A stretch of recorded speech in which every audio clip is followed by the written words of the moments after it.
The Boogeyman, the mythical monster hiding in every child's closet. The Boogeyman makes unexplained noises and peeks out from the dark closet just when a kid's getting ready to sleep and scares him or her awake. Wall Street has a boogeyman, but it doesn't scare kids. It frightens CEOs and investors. And when Wall Street's boogeyman peeks out from the closet and goes boo, money evaporates. Amazon.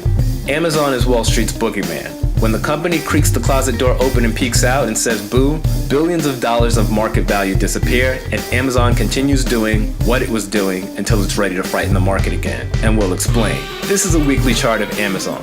Amazon has been on an epic run over the past several years. The company that started selling cheap books online over 20 years ago now sells everything. They've mastered the idea of the one-stop shop. While most people fear the boogeyman, kids at least, Wall Street loves the boogeyman. And why wouldn't they? The stock just keeps going up. But sometimes Wall Street's crush on the boogeyman can get a bit out of hand. We'll take a look at 3 examples where Wall Street overreacted to Amazon's moves. The first one came in June 2017. Amazon announced that it's buying Whole Foods. Now, according to this graph, Amazon was the number 14 grocer by market share in 2016, and Whole Foods was number 10. Yet the impact this news had on the number 1 and number 2 grocers was startling. This long red bar on the Walmart weekly chart is when the Amazon Whole Food deal was announced. The prior week, Walmart was trading at over $80 per share.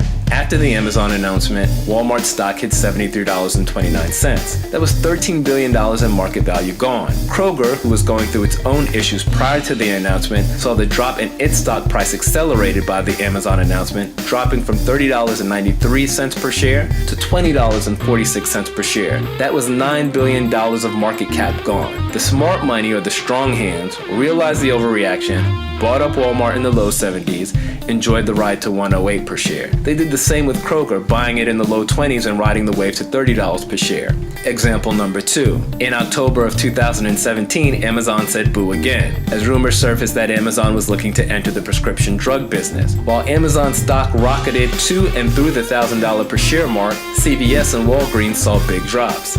CVS stock had a tough 4 weeks, dropping from $81 per share to $68 per share. Walgreens, whose stock was already on the decline, saw the stock drop from $77 per share to $63 per share. In the case of CVS and Walgreens, the move down were overreactions to Amazon's news. Amazon said boo, investors got frightened, and the stocks sold off. The smart money, again realizing the overreaction, came in, bought both stocks up, profiting off the rally in both stocks. The rally in both stocks didn't last long, but it was long enough to make a decent profit. Example number 3. In February 2018, Amazon says boo, we're entering the mail and delivery business. The victims in this case were UPS and FedEx. UPS, which was trading at $132 prior to the Amazon announcement, fell to $102 per share. FedEx was trading at $274 per share, fell to $226 per share. That's $33.4 billion in market value lost between the both of them. UPS presented a great buying opportunity in the low 100s, and FedEx in the 230s. Both companies appear to be slowly moving back up. So what's the point? The point is, Wall Street's boogeyman is an ambitious company. The company will take a peek out of the closet and into another industry, and when they do, stock prices of good companies will fall. What should you do the next time Amazon scares the stock market? You should do these 3 things. 1. Get out of the way of the selling. When the stocks sell off heavy like we've seen with the examples we've covered, get out of the way. Let the news cycle pass and wait for the stock to settle before looking to buy. 2. Research the company whose stock price is falling and the industry it's in. Is the company with the falling stock price a good company? A good company with a good business model will see its stock bounce back over time. 3.